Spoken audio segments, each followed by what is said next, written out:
Organic farming is steadily increasing. That's good. Pour parler d'agriculture et d'Europe à la jeunesse. Der Klimawandel erfasst immer weitere Teile der Welt. Farmers help us bring nature back and preserve biodiversity. Ceux qui sont dans le rouge s'en sortent quand ils font plus vert. La qualité dans ce pays, elle doit être là pour tous. Hello and welcome to this edition of Food for Europe with me, Paul Anderson. We're looking at the new Common Agricultural Policy, the CAP, which comes into force from the 1st of January next year. Starting with an overview now, then in subsequent podcasts, we'll be exploring the details of what is one of the EU's most important and biggest programmes. Also, one of its longest lasting, as the new CAP marks the 60th anniversary of European farm support and subsidy. The total budget is €386 billion over the next 5 years, of which the lion's share, just under €270 billion, goes to income support for farmers. The rest is designed to support markets, rural development and next-generation farming. Before we start, let's rack back 60 years to when Europe was fleshing out its embryonic CAP. A time when what's now the EU of 27 was the European Economic Community of France, West Germany, Italy, Belgium, the Netherlands and Luxembourg. Here in 1964, a French journalist is interviewing Sico Mansholt, then Vice President of the EEC Commission on Agriculture, about the unification of the 6 national markets. In Brussels, European agriculture, with its ups and downs, will remain in the spotlight until the end of the year. Mr. Mansholt, where do we stand exactly with this common agricultural market and what are the objectives? We have made great progress. I think we can say that in the past 4 or 5 years, we have created one mechanism from 6 different market structures across our member countries. One organisation of markets. Ooh, how much has changed, or maybe it hasn't. Let's jump to today with Danish organic dairy farmer Lone Andersen. She farms 115 cattle on 100 hectares in Linde in West Denmark. She also cultivates 140 hectares of arable in a cooperative with 2 other farmers and generates a small amount of energy with her own wind turbines. She sells beef to a local cooperative and milk to China for baby formula. A lot of things happening simultaneously. So what, Lone, is your take on the new CAP? I support a strong and common European agricultural policy. And as a Danish dairy farmer, it is important to have a level playing field among European farmers. But we need more simple rules. The level of green ambitions is very high. I welcome the introduction of the incentive-based eco-schemes, but more focus is needed on availability of eco-schemes for all farmers. But in general, the CAP must be sustainable production methods rather than the intensification of agricultural production. How equipped do you feel this CAP is to arrive at Europe's biodiversity and ecology targets? The ambitions from the Commission side are very high, and our ambitions are also very high. But in Denmark, we have, as farmers, set a clear target that a climate-neutral Danish agricultural sector in 2050. But we cannot do it alone, and we have to do it in the right way. We have to have a policy that rewards the production we aim for. And it's very important when we are making rules for biodiversity that it also works for the biodiversity. What changes and priorities would you like to see in the CAP for 28 to 32 when they start negotiations on that in a couple of years? We have to start thinking about that. As you see, the back curtain for this discussion is 3 important themes. First, the green transition to meet the challenges of climate change, loss of biodiversity and various environmental issues. This related to the present Commission's Green Deal and Farm to Fork. And the second, the necessity to produce agricultural goods and ensure food security. This has only been highlighted by the Russian invasion of Ukraine. And the third, maintaining a balance between rural and urban regions of the EU. If we are not able to preserve economic activity and production in rural areas where agriculture is an important part, I'm afraid we will see social conflicts in the longer run. Lone Andersen in Denmark, many thanks indeed for joining us. With us now is one man who played no small role in shaping the new CAP, the Director-General of DG Agri, Wolfgang Burtscher. Mr. Burtscher, welcome to Food for Europe. Thank you, Paul. Let me ask you first of all to set the scene and describe the challenges that farming is facing today. It is true that the COVID crisis and the aggression of Russia in Ukraine has to some extent created new challenges in terms of food security. And we see also that the climate change has first consequences also on our agriculture. If you look at this year's harvest, we see that cereals harvest in Europe, because of droughts, has been reduced by 8%. And overall, for maize, it has been reduced by 24%. So you see that the challenges which we are facing are both, on the one hand, to ensure the production of sufficient and affordable food for our citizens in Europe, but I think Europe has also a global responsibility in terms of contributing to fill the gap that exists in other parts of the world. And at the same time, we have to address the issues relating to climate change, reduction, decrease of biodiversity, and environmental damage. Will this CAP contribute to the resolution of these? Farmers in Europe still strongly rely on public support. Their average income in Europe is only half of the general average income in Europe. So the new CAP foresees a considerable budget for the farming community. A challenge related to the public support for farmers was always the fair distribution of these funds to farmers.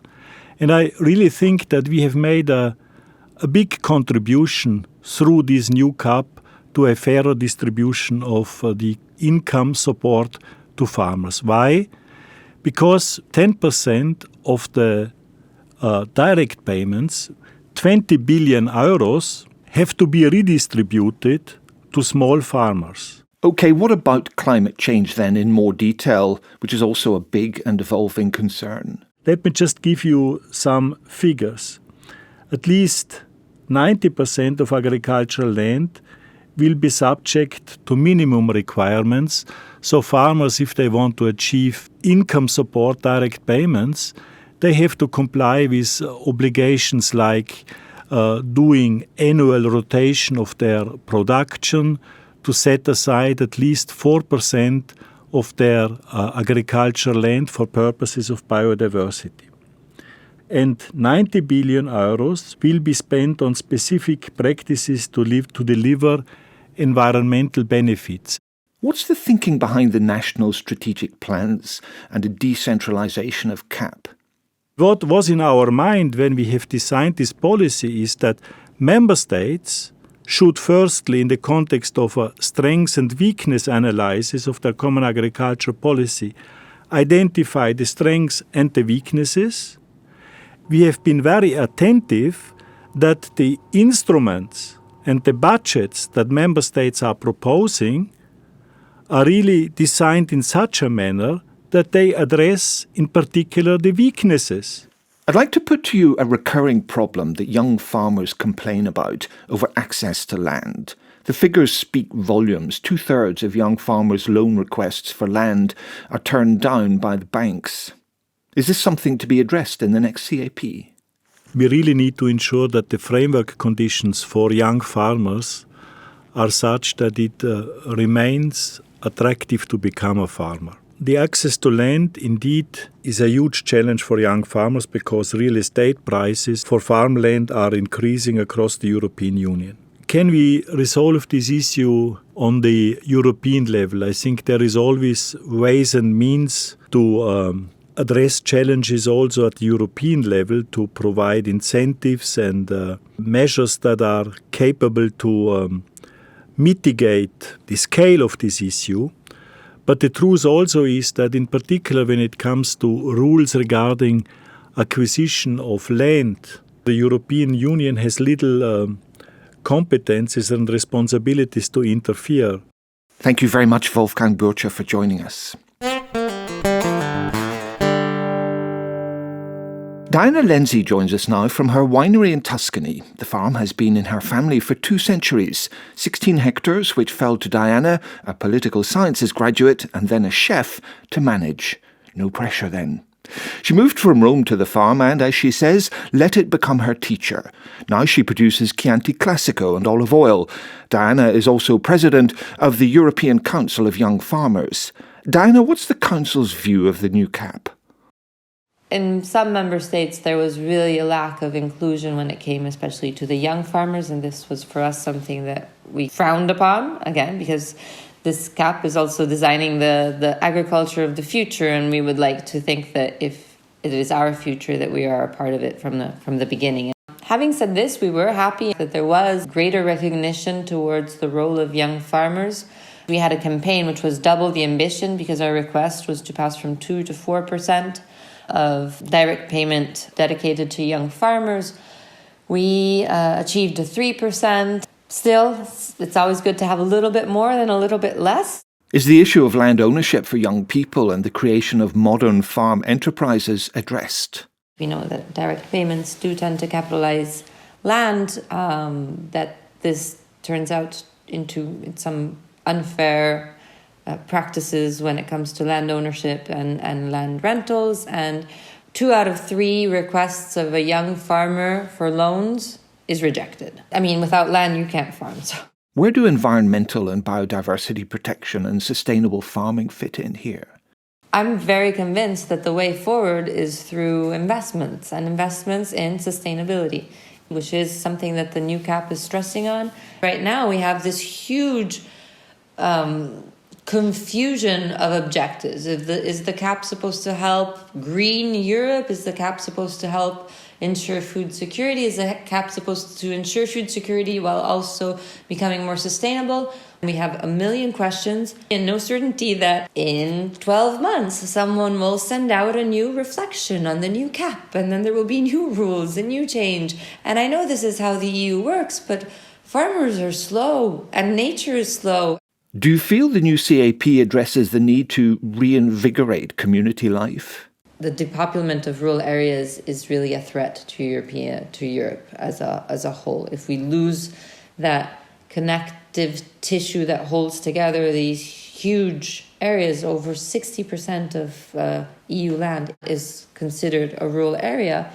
We're creating deserts, and when you have deserts, there's nothing good can happen. Infrastructure is the first step that we need, and around that, if through the CAP we can create a little bit more solidity, economic solidity for farms, the fact that if we have viable economic farms can bring economic livelihood to that areas, and when you have economic livelihood, you need services, and when you have services, this kind of upscales.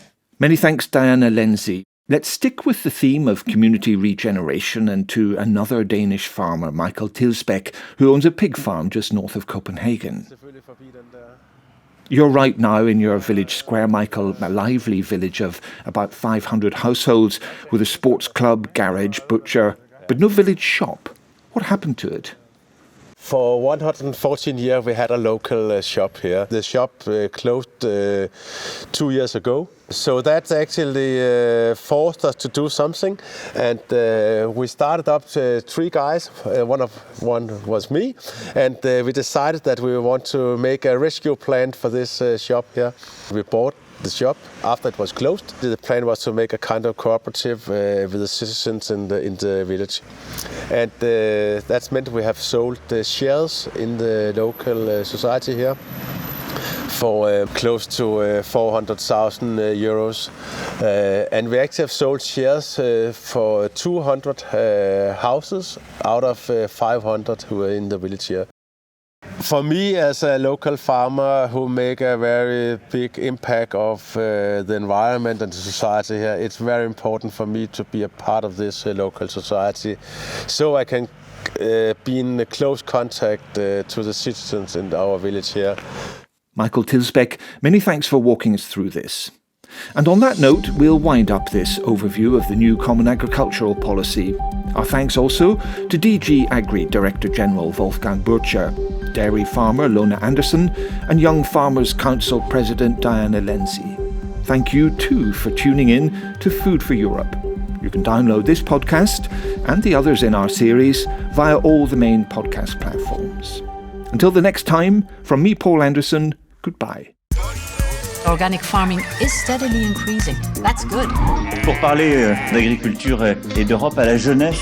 Der Klimawandel erfasst immer weitere Teile der Welt. Farmers help us bring nature back and preserve biodiversity. Ceux qui sont dans le rouge s'en sortent quand ils font plus vert. La qualité dans ce pays, elle doit être là pour tous.